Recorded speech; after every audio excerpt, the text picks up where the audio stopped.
Hello and welcome to another video aiming to give you the very highest grades. Today I'm bringing you some revision notes from an A-star grade 9 student, Kimmy Chadder.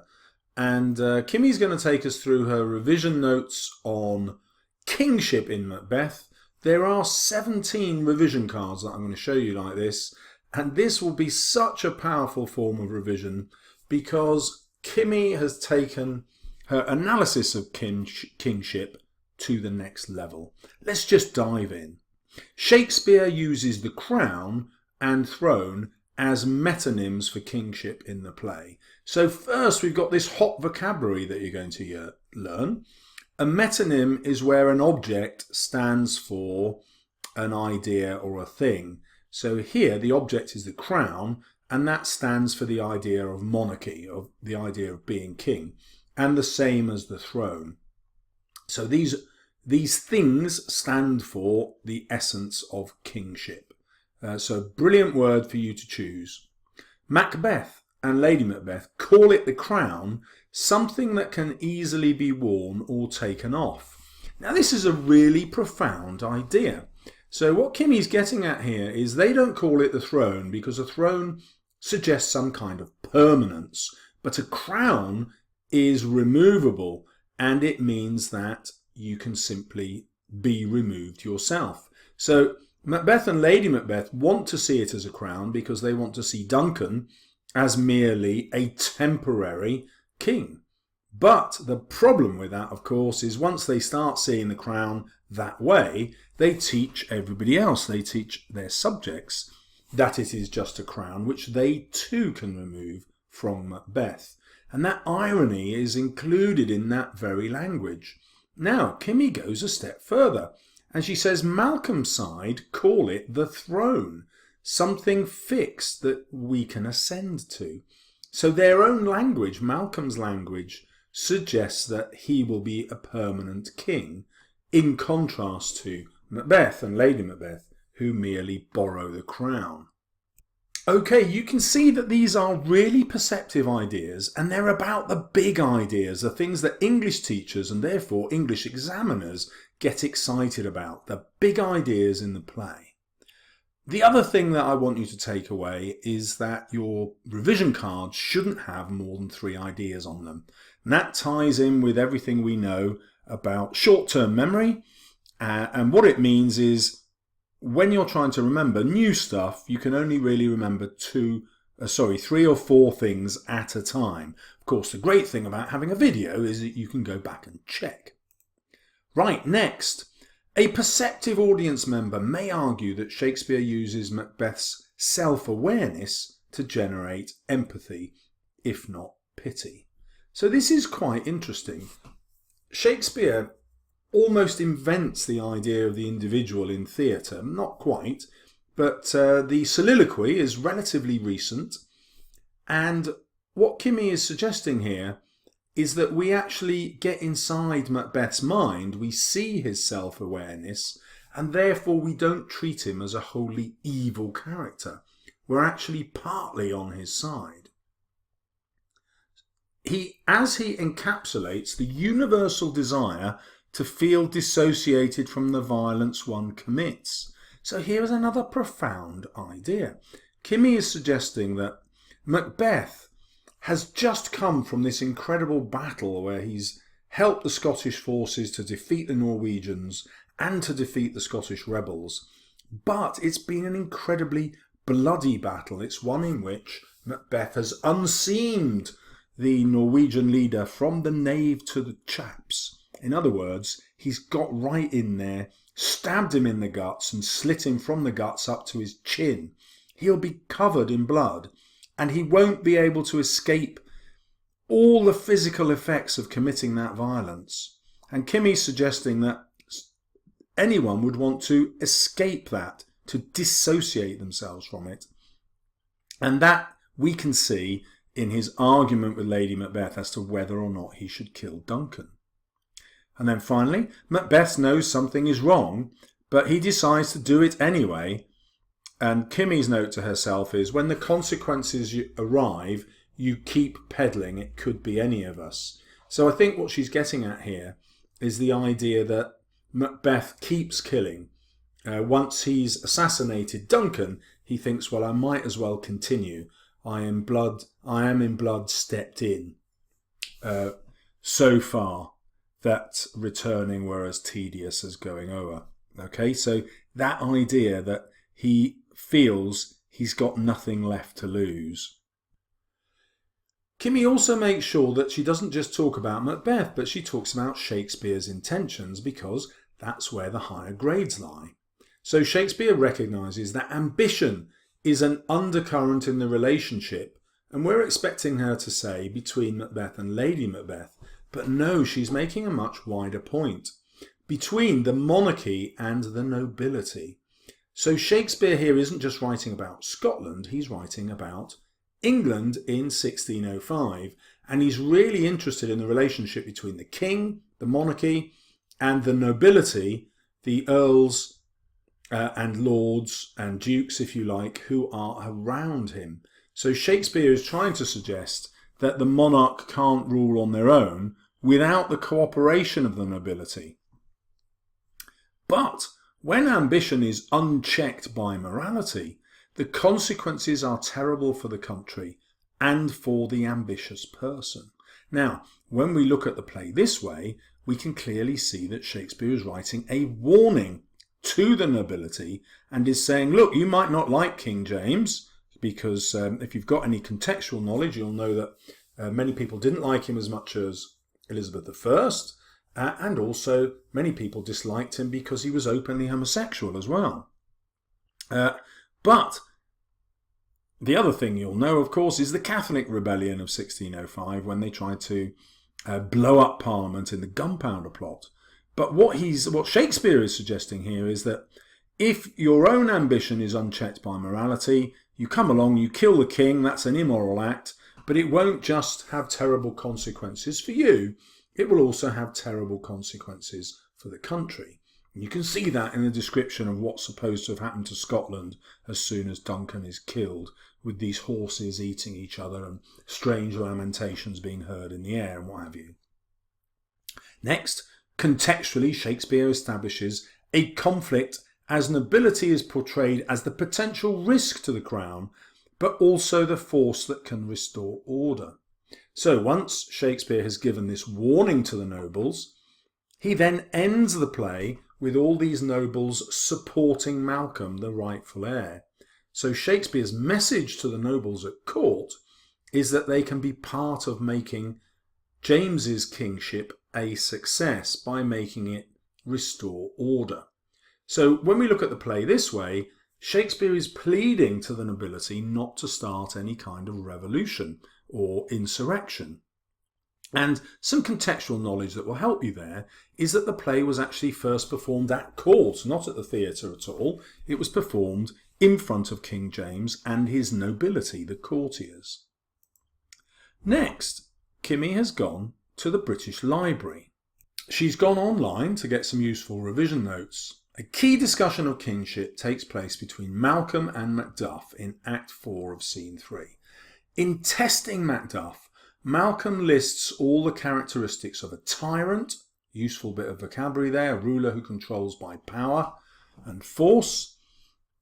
These are voluptuousness, which Kimmy has translated as sexual pleasure and desire, avarice, the desire for wealth, and a lack of kingly graces.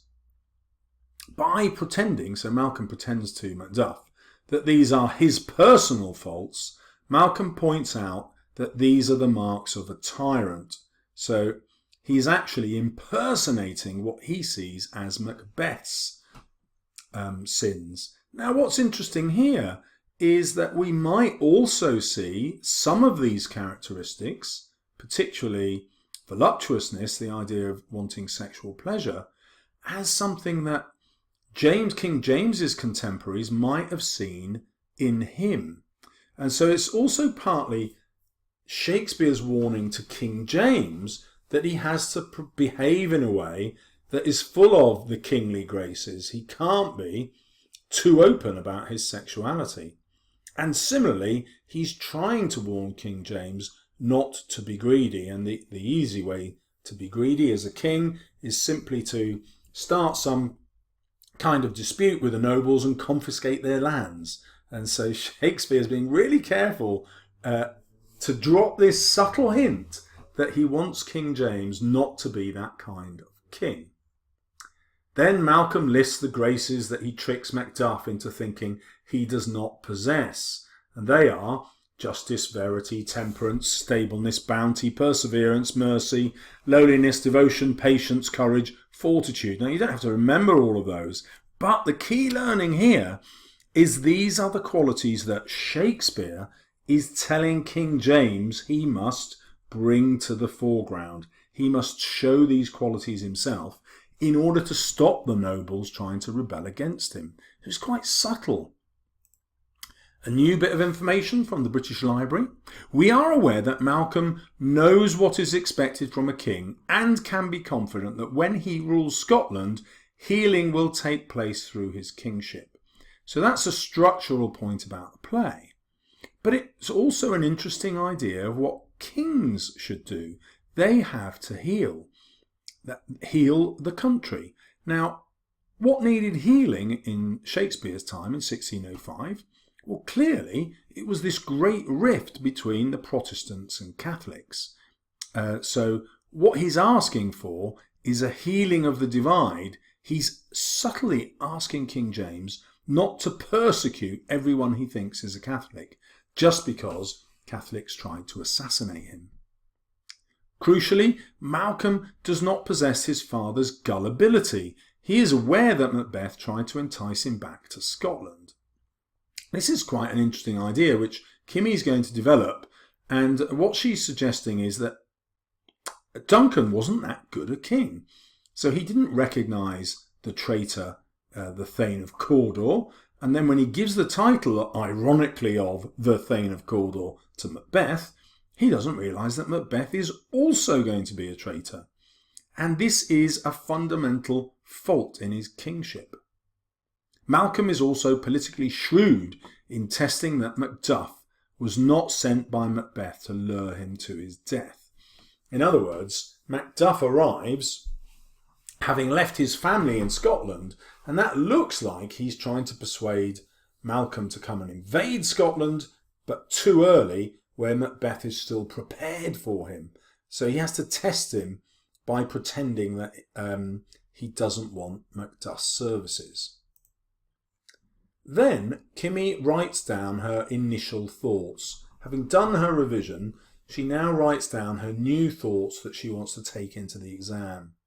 So Shakespeare hints at the fragility of power by exposing it as a superficial and fleeting construct. This word, construct, you will have come across in many of my videos. It's the one that the examiners are most keen on. Use it in your exam paper because it proves that you know the story isn't real, but is created by the author, here Shakespeare, created by Shakespeare in order to prove certain points or teach certain lessons. Shakespeare uses Banquo to hint at how securing your lineage, that is, who's going to follow you as king, your sons in this case, is more important than a transient crown. Transient means it doesn't last long.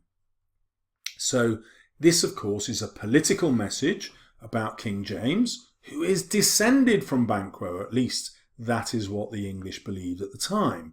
And so this descent from Banquo, the good partner to Macbeth, is a way of pointing out to his audience that King James comes from an important and moral lineage, and therefore is by nature a good king. Shakespeare uses Macbeth to exemplify the provocative idea that you cannot achieve kingship without an element of deception. There's an interesting idea for you that Kimmy's come up with, that if you want to become king, you can't be open and honest. You have to deceive people, or you must use duplicitous means. But after that, you will then suffer catastrophic consequences. So when we read that, Kimmy's getting at the idea that Shakespeare is warning anyone again against trying to take over the kingship for themselves, because it would lead to catastrophic personal consequences as well as for the country. Next, Shakespeare demonstrates how the acquisition of power invokes an irreversible change in character, subverting the audience's expectations. So she's suggesting that the audience would expect someone who's become king to be all-powerful and therefore enjoy their kingship, but actually this is subverted so that Macbeth doesn't enjoy any of it whatsoever. Again, that is subverting the expectations of anyone who wants to usurp, to take over the kingship. It's another warning to the nobility to keep James as king. As he implies that a person's poor qualities are enhanced by the crown and personal desire, Macbeth becomes paranoid. So I don't think Kimmy means enhanced here, she means magnified. So those of you who've studied Jekyll and Hyde will be familiar with this idea that when you give in to evil, it magnifies all your poor qualities. So Macbeth starts the play as a hero with just this one poor quality, the desire for ambition.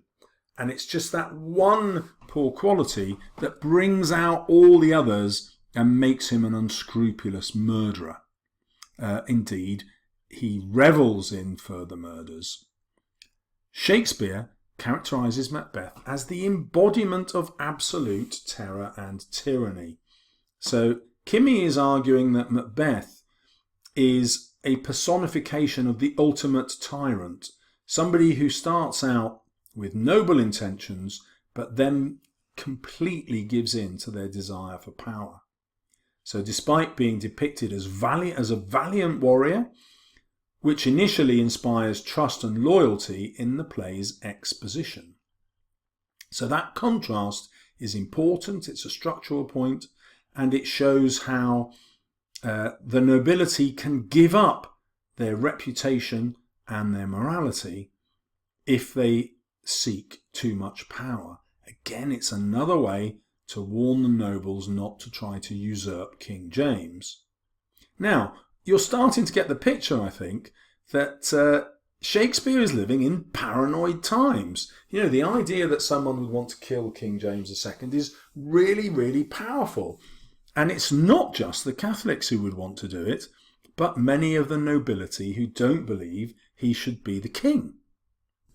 Here's some more vocabulary for us. Shakespeare illustrates how Macbeth's kingship is already tainted with ambition and defiance of the natural order. So this idea of how things are supposed to be is ordained by God.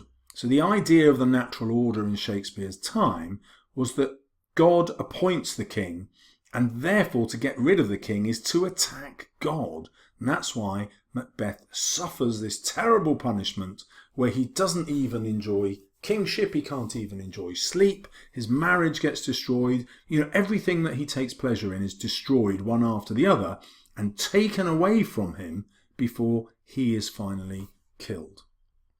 And that is God's punishment for Macbeth breaking the natural order. And again, it serves as a warning to anyone who would want to overthrow King James. Although influenced by extraneous forces of evil, they undoubtedly release a wellspring of ambition already inside him. So again, the warning is to the nobles, beware of your ambition. And there's a really cunning use of vocabulary here. I love the way that Kimmy has called it a wellspring, as though it's springing up from an underground well, gushing out, because this is the language that Macbeth uses to Malcolm and Donalbain when he's describing the death of their father as the fountain of their line. It's a deliberate echo of those words. I love that. Now Kimmy introduces us into a new idea about the supernatural that I hadn't considered before. So check this out for awesomeness. Shakespeare forces his audience to question whether the unlawful act of treason has a supernatural urge, whether there are malign witches, malign means evil, and demonic forces working against the moral bonds of mankind. So, you might get the supernatural question, and this is a really interesting interpretation of it. Let me unpick it for you. What Kimmy's suggesting here is that if you're a noble and you're thinking, actually, the country would be better off without James II, and actually the country would be much better off with me serving as king, well, that could be proof, says Shakespeare, that could be proof that you are being influenced by witches or other demonic forces, just like Lady Macbeth and Macbeth were. And so you will break the moral bonds that make you a civilized man, not just because of your ambition, but because you're being worked on in secret by evil supernatural powers. So what he's saying is, as soon as you feel this urge to get rid of King James, beware, because this is Satan trying to steal your soul. So this is Macbeth as morality play. So the morality plays were written to tell biblical stories, to teach the population, about good Christian behaviour and what would happen to you if you committed sins. And this is another way of saying, well, Shakespeare's just tapping into this tradition to write a morality play specifically for people in power, the nobility, who would want to kill King James. Shakespeare explores the consequences of usurpation. Brilliant word. It means to overthrow someone's power. Here it means to overthrow the power of the king. For the nation, it's a nightmare. An illegitimate king, so this is a king who doesn't follow the natural selection of hereditary, but someone who is illegitimate, can only become a tyrant, and he uses ever greater acts of violence to maintain his rule. However, Shakespeare is careful to emphasise how the tyrant himself suffers at his own hands. So again, this is the idea of it being like a morality play. Don't give in to your ambition, because you will turn out like Macbeth. Not only will you meet a violent end, but you will suffer. So just as you have killed the king to get what you want, you won't enjoy it. You will suffer just as Macbeth does. Violence traumatises the violent person as well as the victims. Shakespeare depicts Duncan as an agent of benevolence, thus establishing him as Macbeth's binary opposite. Again, that brings us back to the idea of a morality play, good versus evil, the good Duncan versus the evil Macbeth. Others speak of Macbeth in terms of kingship or terror, only a symbol and a source of their present fear. Well, this is a note that I don't fully understand, but it doesn't matter because you can see how detailed Kimmy's notes are. Interestingly, very few people speak about Duncan after he's dead, with the exception of the Macbeths.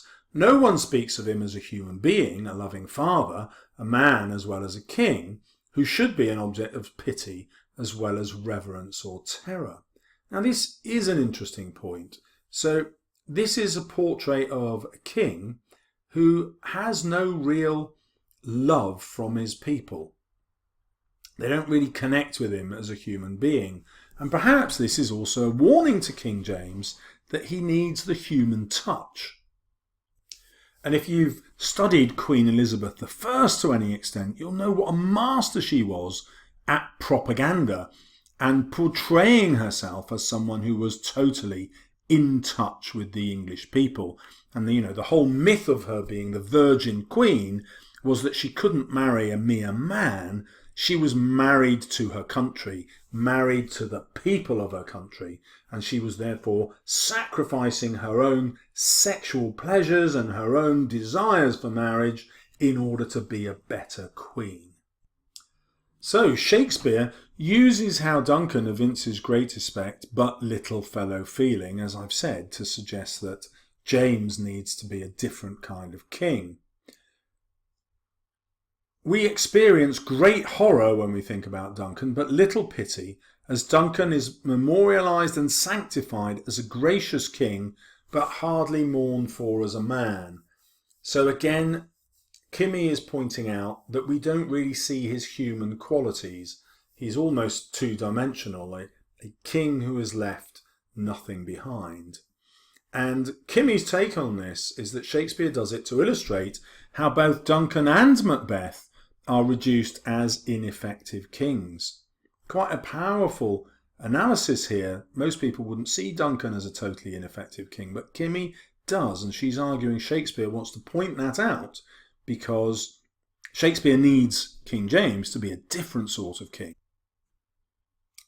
Next, we've got the idea that Macbeth's attainment of kingship did not satisfy his ambition, as he receives, in his own words, a fruitless crown.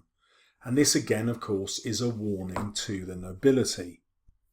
So I'm now just going to show you some of Kimmy's other slides without going through them with you, because Kimmy writes well. You can simply read them.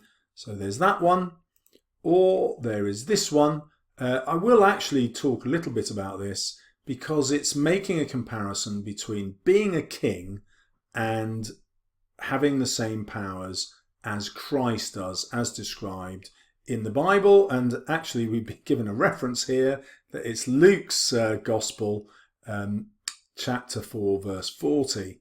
And the idea that I'd missed actually is that the English king is described as being able to cure people with his hands, and also he has the gift of prophecy. Really interesting. This has completely passed me by.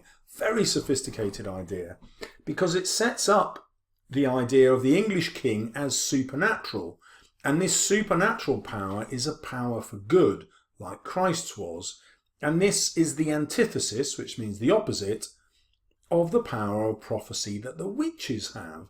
It's really, really interesting.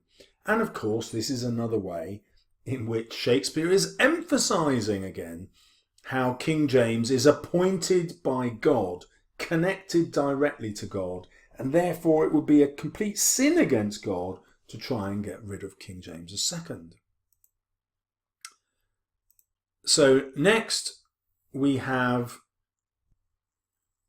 a really interesting idea that Kimmy is suggesting the Macbeths commit a spiritual suicide. They kill their own souls when they kill the king. And then a much more useful revision card, because of the vocabulary it highlights, that you can steal for your own revision. Okay, so how would you use revision cards that look like this? You would make sure, of course, that you have only 3 or 2 ideas on each slide. And then you would test yourselves on them. You'd look at the bold words and try to use those in your own writing. You wouldn't have to write long discursive essays, just really quick paragraphs where you try to steal that vocabulary. Now, that's all there for you in this video, with massive thanks to Kimmy Chadder. And if you would like more, don't forget to subscribe.